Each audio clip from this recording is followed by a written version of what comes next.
Hi hello ನಮಸ್ತೆ. ನನ್ನ N cooking ಚಾನಲ್ಗೆ ಸ್ವಾಗತ. ಇವತ್ತು ನಮ್ಮ ಮನೆಯಲ್ಲಿ ಮಟನ್ ಬಿರಿಯಾನಿ ಸ್ಪೆಷಲ್.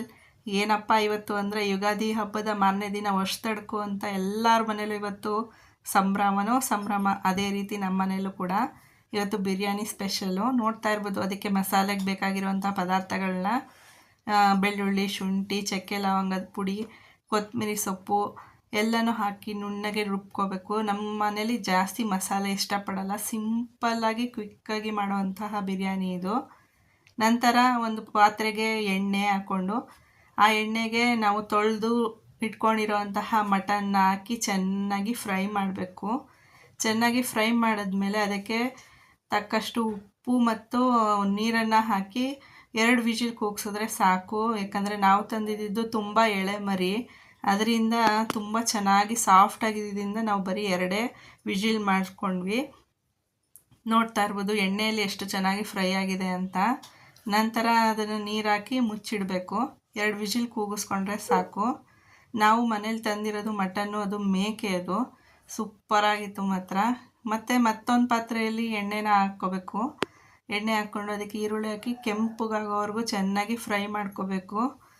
ಫ್ರೈ ಮಾಡಿಕೊಂಡು ನಂತರ ನಾವು ರುಬ್ಬಿಟ್ಕೊಂಡಿರೋ ಮಸಾಲೆನೂ ಕೂಡ ಚೆನ್ನಾಗಿ ಎಣ್ಣೆಯಲ್ಲಿ ಫ್ರೈ ಮಾಡ್ಕೋಬೇಕು. ಆ ನಂತರ ನಾವು ಬೇಯಿಸಿಟ್ಕೊಂಡಿರೋಂತಹ ಮಟನ್ನ ಮಾತ್ರ ತೆಗೆದು ಆ ಮಸಾಲೆಯಲ್ಲಿ ಸೇರಿಸ್ಬೇಕು. ಸೇರಿಸಿ ಚೆನ್ನಾಗಿ ಕೈ ಆಡಿಸ್ಕೊಂಡು ಆ ನಂತರ ನಮಗೆ ಬಿರಿಯಾನಿಗೆ ನಾವು ಎಷ್ಟು ಅಕ್ಕಿ ತೊಗೊಂಡಿರ್ತೀವೋ ಅಳತೆಗೆ ನೀರನ್ನ ಹಾಕ್ಕೋಬೇಕು. ನಾವು ಕೂಗಿಸಿಟ್ಕೊಂಡಿರೋಂತಹ ನೀರನ್ನು ಕೂಡ ವೇಸ್ಟ್ ಮಾಡಬೇಡಿ, ಅದನ್ನು ಕೂಡ ಹಾಕೋಬೇಕು. ಅದಕ್ಕೆ ಅಚ್ಕಾರದ ಪುಡಿ ನಾವು ಯೂಸ್ ಮಾಡ್ತಾಯಿದ್ದೀವಿ ಖಾರಕ್ಕೋಸ್ಕರ. ನೋಡ್ತಾ ಇರ್ಬೋದು, ನಮ್ಗೆ ಎಷ್ಟು ಬೇಕೋ ಅಷ್ಟು ಖಾರನ ಹಾಕ್ಕೊಂಡು ಚೆನ್ನಾಗಿ ಮಿಕ್ಸ್ ಮಾಡಿಕೊಂಡು ಅದ ನಂತರ ಕಲ್ಲುಪ್ಪನ್ನ ಹಾಕಿ ನಿಮಗೆ ರುಚಿಗೆ ಎಷ್ಟು ಬೇಕೋ ಅಷ್ಟು ಹಾಕ್ಕೊಳ್ಳಿ. ಈಗಲೇ ನೀವು ಉಪ್ಪು ಖಾರ ಎಲ್ಲ ಸರಿಗಿದೆಯಾ ಅಂತ ಈಗಲೇ ಎಲ್ಲ ಟೆಸ್ಟ್ ಮಾಡಿಬಿಡ್ಬೇಕು. ಆನಂತರ ನೆನೆಸಿಟ್ಟಿರೋ ಅಕ್ಕಿನ ಹಾಕ್ತಾ ಇರೋದಿಲ್ಲಿ.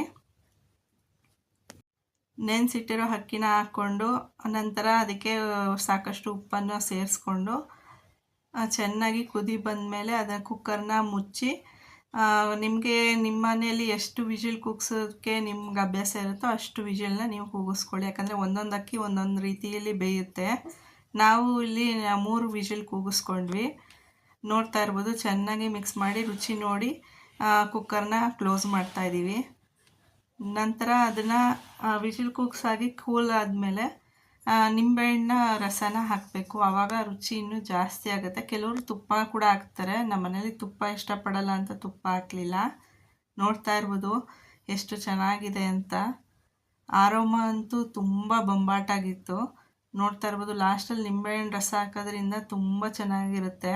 ಎಷ್ಟು ಉದುರಾಗಿ ಬಂದಿದೆ ನೋಡಿ. ಅಷ್ಟು ಫ್ಲೇವರ್ ತುಂಬ ಚೆನ್ನಾಗಿರುತ್ತೆ ಫ್ರೆಂಡ್ಸ್. ಒಮ್ಮೆ ನೀವು ಟ್ರೈ ಮಾಡಲೇಬೇಕು. ನಮ್ಮ ಮನೇಲಿ ನಮ್ಮ ಮಕ್ಕಳಂತೂ ತುಂಬ ಇಷ್ಟಪಟ್ಟು ತಿಂತಾರೆ. ಈ ನನ್ನ ಹೊಸ ಚಾನಲ್ ನಿಮಗೆ ಇಷ್ಟ ಆಗಿದರೆ ಪ್ಲೀಸ್ ಸಬ್ಸ್ಕ್ರೈಬ್ ಮಾಡ್ಕೊಳ್ಳಿ. ನಮ್ಮಂಥವ್ರನ್ನ ಸಪೋರ್ಟ್ ಮಾಡಿ, ಲೈಕ್ ಮಾಡಿ, ಶೇರ್ ಮಾಡಿ ಅಂತ ಕೇಳ್ತಾ, ಅಂಟಿಲ್ ದೆನ್ ನೆಕ್ಸ್ಟ್ ವೀಡಿಯೋವರೆಗೂ ಟೇಕ್ ಕೇರ್, ಬಾಯ್.